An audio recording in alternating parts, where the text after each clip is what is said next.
আল্লাহ নবী কি বলেছেন, লা ইউমিনু আহাদুকুম হাত্তা আকুনা হাব্বা ইলাইহি মিন ওয়ালিদিহি ওয়া ওয়ালাদিহি ওয়ান নাসি আজমাইন। বিবিরা সব আল্লাহর নবী বলেছেন, যতক্ষণ না পর্যন্ত তোমার বাবার চাইতে, তোমার মায়ের চাইতে, তোমার সন্তান সন্ততির চাইতে এবং কি তোমার জীবনের চাইতে যতক্ষণ না পর্যন্ত নবীকে বেশি ভালো না বাসবা, ততক্ষণ পর্যন্ত তুমি পূর্ণাঙ্গ মুমিন হতে পারবা না। এই ওয়াজটা বিবিকে শোনায় দিল। জাবের রাদিয়াল্লাহু তাআলা আল্লাহ নবীকে একবার দাওয়াত করলেন। আল্লাহ নবী যুদ্ধে যাবেন এমন সময় তার ক্লান্ত শ্রান্ত হৃদয়, অধিকাংশ সময় নবী ক্ষুধার্ত থাকতেন, পেটের মধ্যে কাপড় বেঁধে রাখতেন। আল্লাহ নবী বললেন, কে আসলে কি আমাকে একটু দাওয়াতের ব্যবস্থা করবে, আমাকে কিছু খাওয়াবে?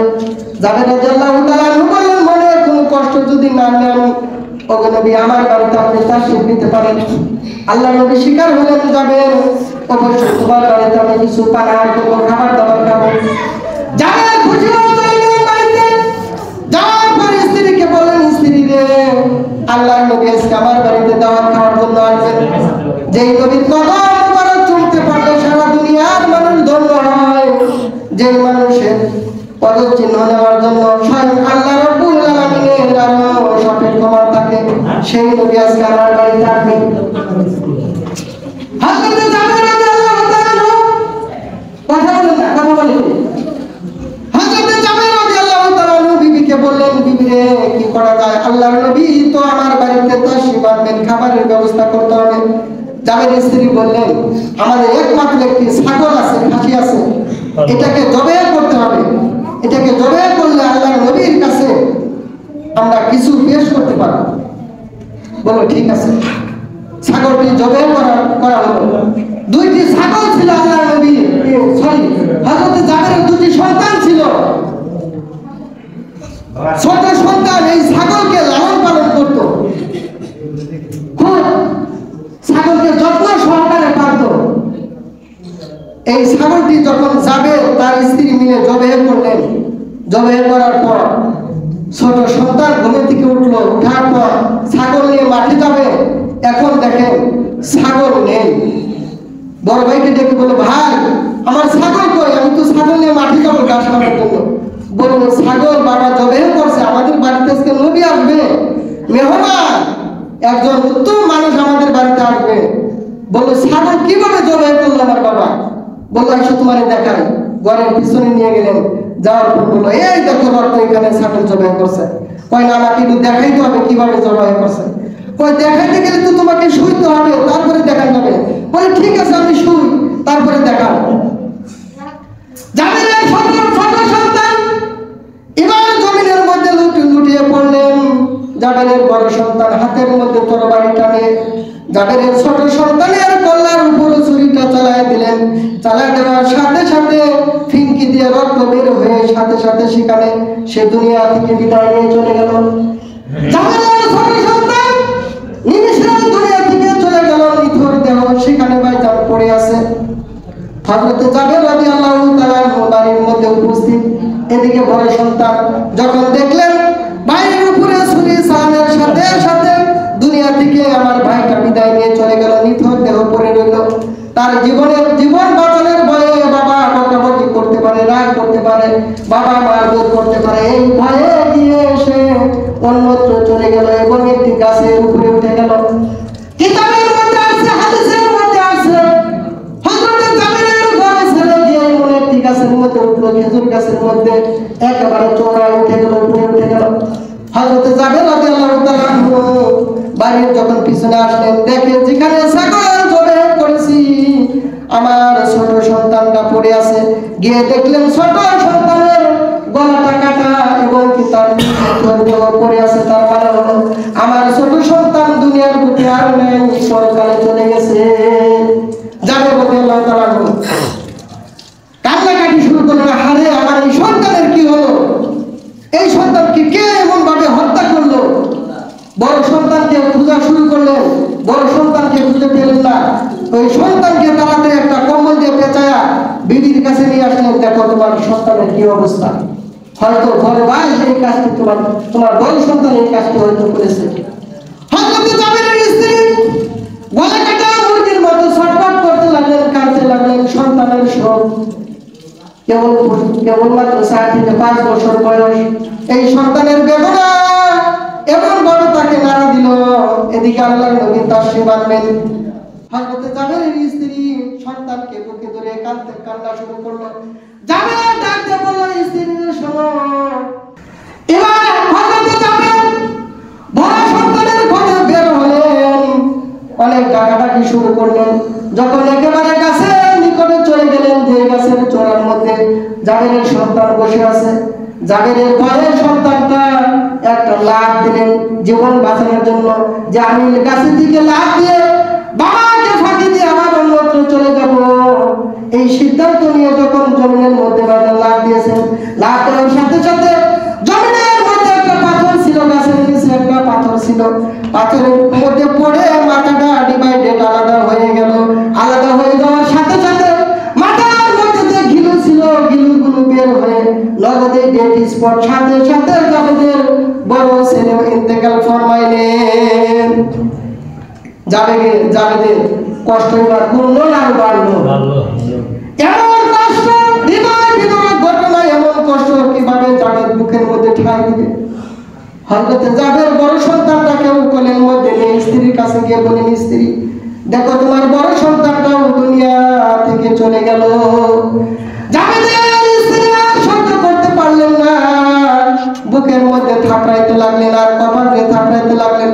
বললেন, আমার কপালে কি এমন ঘটনা, এমন নিষ্ঠুর ঘটনা ছিল? কিছু সময়ের মধ্যেই 2টি সন্তান দুনিয়া থেকে চলে গেল। অনেক কান্নাকাটি করা শুরু করলেন। জাবেদ বলল, ধৈর্য ধারণ করো, আল্লাহর নবীকে দাওয়াত দেওয়ার ফলে আমার এই ঘটনাগুলো যখন ঘটেছে, অবশ্যই এই ঘটনার মধ্যে কোনো কিন্তু রয়েছে। আল্লাহর নবী, সংক্ষেপ করে দিয়ে সময় বেশি হয়ে যাচ্ছে, আল্লাহর নবী তাশরীফ আনলেন। উঠে থেকে নামবেন, নামার সাথে সাথে জিবরাইল জাবেদের ঘরের সামনে দাঁড়ানো। আল্লাহর নবী আশ্চর্য হলেন, জিবরাইল তুমি জাবেদের ঘরের সামনে, ব্যাপারটা কি? বলল, ইয়া রাসূলুল্লাহ, ইয়া হাবিবাল্লাহ, একটা খবর দেওয়ার জন্য আসছি। কি খবর?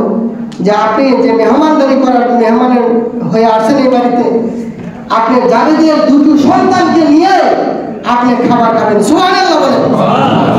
আল্লাহর নবীকে জিবরাইল খবর বলে দিলেন, ওগো আল্লাহর নবী, আপনি এই বাড়িতে খাবার খাবেন, ঠিক আছে, মেহমান হয়ে আসেন, খাবারে বসবেন, কিন্তু জাবেদের 2টো সন্তানকে নিয়ে আপনি খাবার খাবেন, এটা আল্লাহ রাব্বুল আলামিনের আদেশ।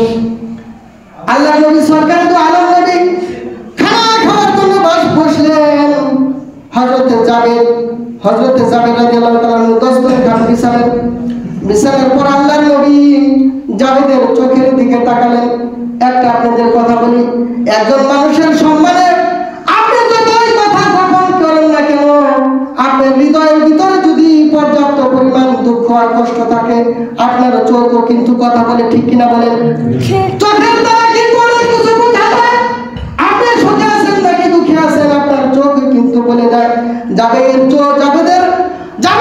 চোখ দেখে আল্লাহ নবী বুঝতে পারলেন, জাবেদ তোমার মনের মধ্যে কোনো দুঃখ আছে নাকি? এই কথা বলার সাথে সাথে হাউমাউ করে জাবের কেঁদে উঠলেন। আল্লাহ নবী ডাকতে বলেন, জাবের কি হয়েছে?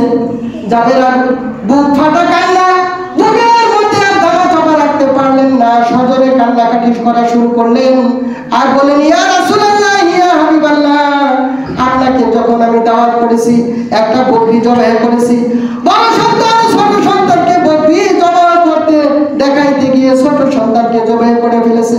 বড় সন্তান এই ভয়ে যখন পালিয়েছে, গাছের উপরে যখন উঠে গেছে, আমার ভয়ে ফাল দেওয়ার কারণে, লাফ দেওয়ার কারণে পাথরের মধ্যে পড়ে বড় সন্তানটাও দুনিয়া থেকে চলে গেছে।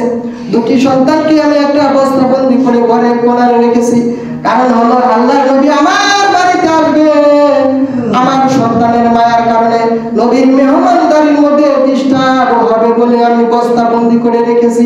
সুবহানাল্লাহ। কি এমন মায়া ছিল নবীর প্রতি? নবীর প্রতি সাহাবীদের কেমন দরদ ছিল? সন্তান মারা গেছে, 2টো সন্তানকে দস্তরখান বিছায় নবীর খাবারের জন্য। কেমন মহব্বত ছিল নবীর জন্য। আল্লাহ নবী বললেন, যাবেন রে, মনে কোনো কষ্ট নিও না, শোনো আল্লাহ একটা সুসংবাদ আমাকে দিয়েছে। আল্লাহ বলেছে তোমার সন্তানদের সাথে নিয়ে যেন আমি খাবার খাই। সুবহানাল্লাহ। এই কথা বলার সাথে সাথে জামিনের স্ত্রী আল্লাহু আকবার বলে নবীর কাছে পায়ের কাছে পড়ে গেলেন, বলেন, ইয়া রাসূলুল্লাহ, কি বলেন? আমার সন্তানের বেদনায় বুকটা যেন ফেটে চৌচির হয়ে যাচ্ছে, আমি মা সহ্য করতে পারছি না। আল্লাহ নবী সান্ত্বনা দিয়ে বললেন, জামিনের স্ত্রী রে, তুমি কোনো চিন্তা করো না, টেনশন করো না, এবার বলো তোমার সন্তান দুটো কোথায়? হযরত জামির ঘরের কোণের মধ্যে নিয়ে গেলেন।